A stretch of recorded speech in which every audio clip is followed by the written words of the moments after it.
Hello guys, आज हम लोग डिस्कस करने जा रहे हैं बीटा ऑक्सीडेशन। बीटा ऑक्सीडेशन एक पेज में पूरा बीटा ऑक्सीडेशन है। इसके साइट्स, ये है क्या डेफिनेशन, साइट स्टेप्स के बाद प्रॉपर बीटा ऑक्सीडेशन में भी है। फिर energetics of the beta oxidation, फिर रेगुलेशन में मैलोनाइल कोएंजाइम में कैसे इसको रेगुलेट कर रहा है वो भी है। तो सबसे पहले बीटा ऑक्सीडेशन देख लेते हैं। सबसे common type of oxidation of fatty acid beta oxidation होता है। Successive removal of 2 carbon compound चलते जाता है एसिटाइल कोएंजाइम में जो कि है, और इसका साइट क्या है, माइटोकॉन्ड्रिया। अच्छा, इसके भी अलग अलग टाइप्स होते हैं। बीटा ऑक्सीडेशन सबसे कॉमन टाइप है। Less common type of oxidation of fatty acids भी होते हैं, जैसे कि alpha, gamma, odd chain, unsaturated और very long chain fatty acid. अब आते हैं हम लोग इसके टाइप्स पे। तो ऑक्सीडेशन ऑफ फैटी एसिड्स में हो गया अल्फा ऑक्सीडेशन। तो अल्फ़ा मेल होता है ना, तो अल्फा और गामा ऑक्सीडेशन दोनों कहाँ होता है, एंडोप्लाज्मिक रेटिकुलम पे, एंडोप्लाज्मिक रेटिकुलम। तो अल्फ़ा मेल होता है ना, तो माइक्रोजोम मतलब माइक्रो मतलब छोटा। अब अल्फ़ा मेल माइक्रो में तो नहीं होगा, तो गामा हो गया माइक्रोजोम और अल्फ़ा हो गया पर ऑक्सीजोम, पर ऑक्सीजोम। अच्छा, अब अल्फ़ा चूँकि पर ऑक्सीजोम में, तो very long chain fatty acid जो है वो कहाँ होगा, वेरी लॉन्ग है, वो बहुत बड़ा है, तो वो भी पर ऑक्सीजोम होगा, क्योंकि वो भी अल्फ़ा की तरह है और वो भी पर ऑक्सीजोम को प्रेफर करेगा क्योंकि वो वेरी लॉन्ग बहुत बड़ा है। अच्छा, पर ऑक्सीजोम के अलावा माइटोकॉन्ड्रिया में भी होगा very long chain fatty acid. अब ऑड चेन फैटी एसिड कहाँ होता है, माइटोकॉन्ड्रिया माइटोकॉन्ड्रिया माइटोकॉन्ड्रिया, 3 बार लगा दो, माइटोकॉन्ड्रिया माइटोकॉन्ड्रिया और माइटोकॉन्ड्रिया, तो है ही लॉन्ग चेन में। ठीक है, बाकी फिर एंडोप्लाज्मिक रेटिकुलम में हो गया अल्फ़ा और गामा। अल्फ़ा गामा एक एक लेटर के हैं, तो उससे कंपेयर कर सकते हैं कि ER में होगी दोनों। अब अल्फ़ा मेल है तो माइक्रोजोम में तो नहीं होगा, तो माइक्रोजोम में हो गया गामा। अब चूँकि अल्फ़ा मेल है वो और वेरी लॉन्ग चेन बड़ा है, तो दोनों बड़े बड़े हैं, तो वो दोनों परऑक्सीजोम में जाएंगे। अच्छा, और अल्फ़ा गामा दोनों छोटे छोटे हैं, उनमें हो गया एंडोप्लाज्मिक रेटिकुलम, बाकी सब होगा माइटोकॉन्ड्रिया में। बड़े लोग माइटोकॉन्ड्रिया में जाते हैं, ऑड चेन, सैचुरेटेड और वेरी लॉन्ग। अब आता है साइट ऑफ बीटा ऑक्सीडेशन क्या है। बीटा ऑक्सीडेशन का साइट होता है लिवर, एडिपोज और मसल। एडिपोज टिश्यू मिटा गया, थोड़ा सा देख लेना, एडिपोज टिश्यू थोड़ी सी मिट गई है। Adipose tissue, muscle, liver. Steps क्या क्या है, सबसे पहले हो गया एक्टिवेशन ऑफ फैटी एसिड। पहले एक्टिवेट करेंगे, बलि के बकरे को पहले खिलाएंगे। एक्टिवेट करने के बाद उसको उसके नाले से उसको लेके जाएंगे उसको कसाई वाले जगह के पास जहाँ वो कटेगा, तो ट्रांसपोर्ट। और फिर उसका प्रॉपर कटाई करेंगे जो कि है बीटा ऑक्सीडेशन। ठीक है, सबसे पहले खिलाएंगे पिलाएंगे तो उसमें 2 ATP जाएगा, बलि के बकरे को खिलाएंगे एक्टिवेशन में। फिर उसको लेके जाएंगे जहाँ पे वो कटने जाएगा, तो ट्रांसपोर्ट। और फिर उसको प्रॉपर काटेंगे जहाँ से भर के खाना मिलेगा। कटेगा तभी तो वो खाओगे और तभी तो खाना मिलेगा। तो सबसे पहले एक्टिवेशन करेंगे फैटी एसिड का। फैटी एसिड को एक्टिवेट करें, 2 ATP लिखा हुआ है, 2 ATP लग रहा है, पर एक्चुअली वो 2 ATP नहीं है, वो 2 हाई एनर्जी बॉन्ड्स हैं। फैटी एसिड से एसाइल एडिनाइलेट बनता है। एसिटाइल एडिनाइलेट में 2 ATP नहीं लगता, 1 ATP, 2 एनर्जी में फॉस्फेट में टूट जाता है। तो अब 2 फॉस्फेट ही तो होता है 1 ATP में, तो दोनों टूट गए, तो 2 ATP निकल गया, 2 ATP लग गया, सॉरी। अब उसके बाद एसाइल एडिनाइलेट से एसाइल कोएंजाइम ए बनता है। एसाइल एडिनाइलेट से एसाइल कोएंजाइम ए बनता है। दोनों में कौन सा एंजाइम है, thiokinase. Thiokinase is an important enzyme. तो थायोकाइनेज से बना कोएंजाइम ASH से बनेगा AMP। ठीक है, सबसे पहले एक्टिवेशन क्या हुआ, फैटी एसिड से बना adenyl acyl coenzyme A. Adenyl acyl coenzyme A से acyl coenzyme A. Acyl coenzyme अपना बलि का बकरा है ना, तो असाइल कोएंजाइम अब पूरा मरने के लिए तैयार है, इसी को काटेंगे बीटा ऑक्सीडेशन प्रॉपर में। ट्रांसपोर्टेशन में इसको कुछ नहीं होगा, असाइल कोएंजाइम में जो का त्यों रहेगा ट्रांसपोर्टेशन में, बस उसको ट्रांसपोर्ट करेंगे और बीटा ऑक्सीडेशन में असाइल कोएंजाइम का मर्डर किया जाएगा। तो फैटी एसिड से 2 बॉन्ड ATP लगा, 2 एनर्जी निकला, सॉरी 2 एनर्जी लगा। 2 एनर्जी लगने के बाद वो एडिनाइल असाइल कोएंजाइम में बना, एडिनाइल असाइल कोएंजाइम में से बना असाइल कोएंजाइम में। असाइल कोएंजाइम में जब बना एडिनाइल असाइल कोएंजाइम में से, तो CoASH से AMP बना। AMP बनने के बाद थायोकाइनेज दोनों एंजाइम लगेगा जहाँ पे। अच्छा, या फिर ये भी कह सकते हैं दूसरे वाले स्टेप में थायोकाइनेज स्लैश असाइल कोएंजाइम में सिंथेटेज, क्योंकि सिंथेज वो बन रहा है। अच्छा, फिर हो गया ट्रांसपोर्ट में असाइल कोएंजाइम को इनर माइटोकॉन्ड्रियल मेम्ब्रेन से पार करेंगे। क्योंकि कहाँ हो रहा है बीटा ऑक्सीडेशन भाई, बीटा ऑक्सीडेशन अपना माइटोकॉन्ड्रिया में हो रहा है, तो बीटा ऑक्सीडेशन माइटोकॉन्ड्रिया में हो रहा है, तो सेल साइटोप्लाज्म में जो असाइल कोएंजाइम ए है जिसको बना एक्टिवेशन किए हैं उसको और 2 ATP लगा के उसको फेंकेंगे थोड़े, उसको माइटोकॉन्ड्रिया में लाएंगे ताकि उसका मर्डर कर सके। तो मर्डर का प्लानिंग में अपना एजेंट आता है, उस एजेंट का नाम है कैट1।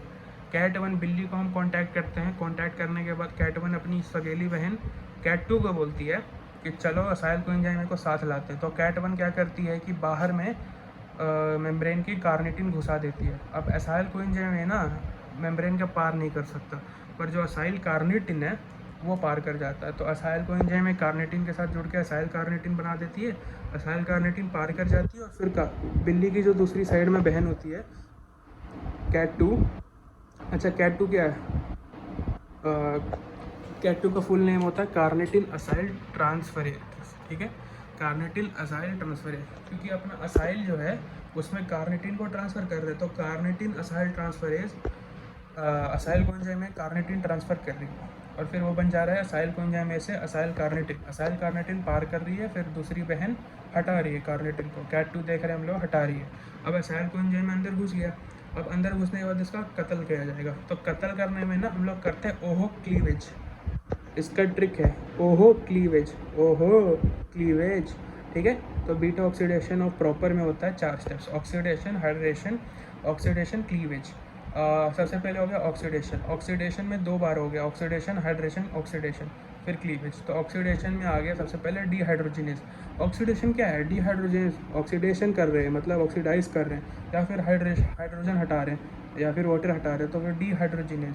तो असाइल कोएंजाइम पे असाइल कोएंजाइम में डीहाइड्रोजिनेज काम करके, अब यहाँ पे ट्रिक है, जो 4 स्टेप्स है ना उसका ओहो क्लीवेज पे एक ट्रिक है, और दूसरा है TBK, TBK, TBK, TBK, trans enoyl, enoyl है यहाँ पे कोएंजाइम में, सब में कोएंजाइम है, ध्यान से देखना सब में कोएंजाइम है।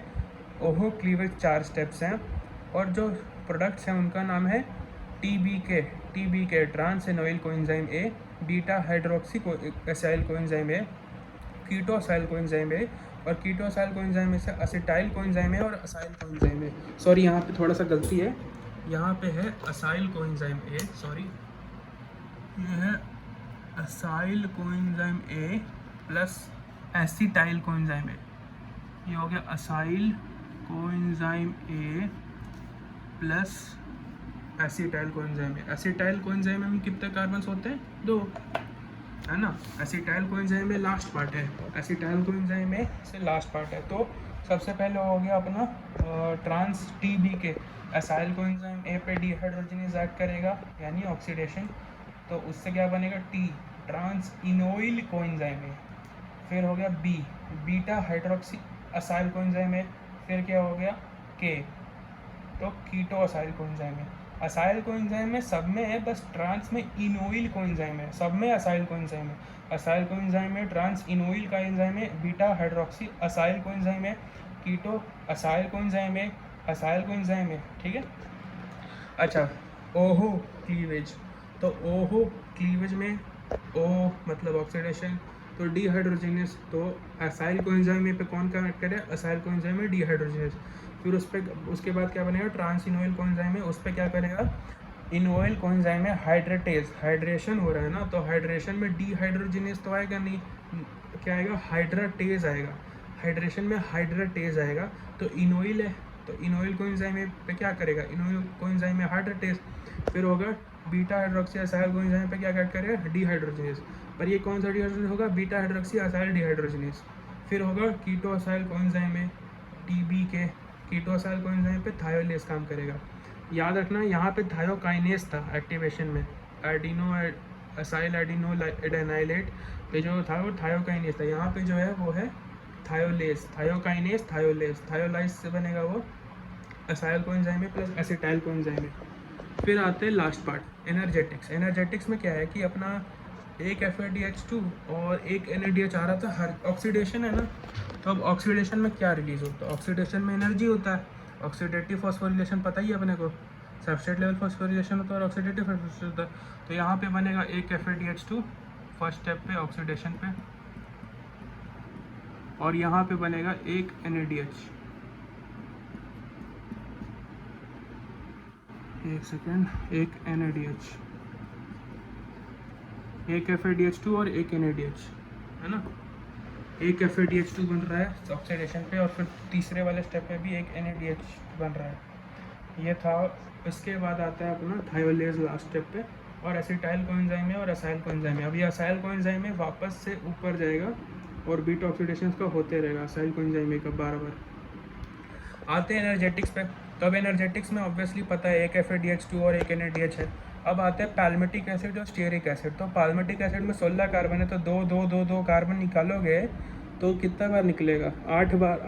8 असेटाइल कोएंजाइम में निकल सकता है इससे, और 8 बार असेटाइल कोएंजाइम में निकालेंगे तो 7 बार निकालेंगे। 7 बार प्रोसेस करेंगे बीटा ऑक्सीडेशन का, तो 8 असेटाइल कोएंजाइम में अंत में मिलेगा, यानी पूरा वो टूट जाएगा। अब एक असेटाइल कोएंजाइम से 10 ATP निकलता है, अपने को पता है TCA साइकिल से। पर 7 राउंड हुआ है, तो 7 राउंड में एक राउंड में एक FADH2 और एक NADH निकल रहा है, एक राउंड में एक FADH2 एक NH2 निकल रहा है। तो 7 राउंड में कितना, 1.5 और 2.5 करेंगे तो 28 टोटल आएगा 7 राउंड का माल। और 8 असेटाइल कोएंजाइम में अंत में बचेगा, क्योंकि 16 कार्बन है, 16/2 8, तो 8 10 से 80, 80 जोड़ 28 होगा 108। अब 108 ATP नहीं है, क्योंकि 106 है। क्यों? क्योंकि इसको करने के लिए पहले बलि का बकरा खिला रहे थे, थायोकाइनेस 2 बार आ रहा था, और 1 ATP को हम लोग इनऑर्गेनिक फॉस्फेट बॉन्ड्स में तोड़ रहे थे, तो 2 ATP वहाँ लग रहा था एक्टिवेशन में। ट्रांसपोर्ट में कुछ नहीं था, और बीटा ऑक्सीडेशन प्रॉपर में 1.5 और 2.5 एक लगा ना, 1.5 और 2.5 FADH2 और NADH से 1.5 और 2.5 ATP लगा। पर यहाँ पे एक्टिवेशन से 2 ATP गया, तो अब क्या है कि 2 ATP जाएगा, तो 108 - 2 106 आएगा पैल्मेटिक एसिड से। सिमिलरली स्टीयरिक एसिड में 18 कार्बन है, 18 कार्बन है, तो 9 एसिटाइल कोएंजाइम में अंत में मिलेगा, पर उस 9 के लिए हम लोग को 8 बार करना पड़ेगा क्लीवेज, मतलब 8 बार करना पड़ेगा बीटा ऑक्सीडेशन प्रॉपर। तो 8 बार बीटा ऑक्सीडेशन करेंगे तो एक बीटा ऑक्सीडेशन से 4 मिलता है, तो 8 चौके 32, 1.5 और 2.5 को जोड़ोगे तो 4 आएगा, तो 4 आ रहा है एक बार में, एक FADH2 एक NADH से, दोनों को प्लस करोगे 1.5 और 2.5 को तो 4 आता है, तो 8 चौके 32, 32 जोड़ 9 × 10 हो गया 90, 90 जोड़ 32 हो गया 122, 122 में से 2 जाएगा, क्यों? क्योंकि एक्टिवेशन में लग रहा है 2। अब कितना बचा? 120 ATP। अब आते हैं रेगुलेशन पे। Regulation is the most important topic. Regulation होता है 2 पार्ट्स में। अच्छा, रेगुलेशन कहाँ होता है? इतना बड़ा प्रोसीजर है, activation, transport, beta oxidation. Activation में 2 बार थायोकाइनेस, बीटा ऑक्सीडेशन के पहले ट्रांसपोर्ट में लग रहा है अपना क्या, बिल्ली, है ना, carnitine acyl transferase 1, carnitine acyl transferase 2, और फिर तीसरा भी है जिसमें अपना 4 एंजाइम है, डिहाइड्रोजिनेज, मतलब ऐसे असाइल कोएंजाइम है डिहाइड्रोजिनेज, फिर क्या है इनॉइल कोएंजाइम है हाइड्रेटेज, और फिर क्या है बीटा हाइड्रोक्सी असाइल कोएंजाइम है डिहाइड्रोजिनेज, और फिर क्या है थायोलेज कीटो असाइल कोएंजाइम से acyl coenzyme plus acetyl coenzyme बना रहा था cleavage. Thiolase is responsible for cleavage. अब आते हैं हम लोग यहाँ पे, तो अब कौन से एंजाइम पे कर रहा है रेगुलेशन? CAT1 पे। कौन से एंजाइम पे हो रहा है रेगुलेशन? CAT1 पे। CAT1 और मैलोनाइल कोएंजाइम है। मैलोनाइल कोएंजाइम में क्या है? एक फैटी एसिड है, तो फैटी एसिड जितना ज़्यादा होगा उतना ज़्यादा CAT कम होगा, ठीक है। CAT कम होगा तो बीटा ऑक्सीडेशन कम होगा, क्योंकि ट्रांसपोर्ट नहीं होगा ना। बिल्ली दोनों जो बहन वो लोग नहीं ट्रांसपोर्ट कराएगी अगर, तो लाएगा ही नहीं बलि का बकरे को मर्डर पॉइंट पे यहाँ पे आएगा नहीं, तो कुछ नहीं होगा। यहीं तो ATP का प्रोडक्शन हो रहा है ना। तो मैलोनाइल कोएंजाइम है, यानी फैटी एसिड ज़्यादा होगा तो CAT कम होगा। अब ज़्यादा भारी अगर फैटी एसिड हो जाएगा तो बिल्ली उसको नहीं ले पाएगी, वो भारी है बेचारी, बिल्ली से जान ही नहीं है कि वो ले पाएगी। बहुत ज़्यादा फैटी एसिड या मैलोनाइल कोएंजाइम में नहीं होना चाहिए। अच्छा, वेल फेड स्टेट और fasting state. Well fade state में खूब खाए हो हम लोग, तो खूब खाए हो तो इंसुलिन ज़्यादा होगा, तो फैटी एसिड का सिंथेसिस ज़्यादा होगा। भर पेट खाओगे तो फैटी एसिड ज़्यादा होगा, तो फैटी एसिड ज़्यादा होगा तो मैलोनाइल कोएंजाइम में मतलब ज़्यादा है, मैलोनाइल कोएंजाइम में ज़्यादा है तो CAT कम हो जाएगा, तो बीटा ऑक्सीडेशन इनहिबिट होगा वेल फेड स्टेट में। यानी वेल फेड स्टेट में खाए पिए हुए हो तो बीटा ऑक्सीडेशन या फिर फैटी एसिड का मर्डर, ताकि ATP निकले, नहीं होगा, क्योंकि तुम खाए हुए हो तो कार्बोहाइड्रेट भर के, तो उससे एनर्जी आएगा। फैटी एसिड से क्यों एनर्जी चाहिए? और फिर दूसरा है नहीं खाए हो तो फैट का कंजम्पशन होगा तुम्हारे बॉडी का। मरे पड़े हो, फास्टिंग कर रहे हो तो बीटा ऑक्सीडेशन होगा भर के। इंसुलिन कम होगा फास्टिंग स्टेट में, पहले ही नहीं है तो क्या इंसुलिन आएगा। फैटी एसिड सिंथेसिस नहीं होगा तो मेलोनिल कोएंजाइम नहीं रहेगा तो कैट काम करेगा। कैट शटल पाथवे तभी काम करता है जब मेलोनिल कोएंजाइम कम होता है। दैट्स इट, बीटा ऑक्सीडेशन पूरा कवर हो गया।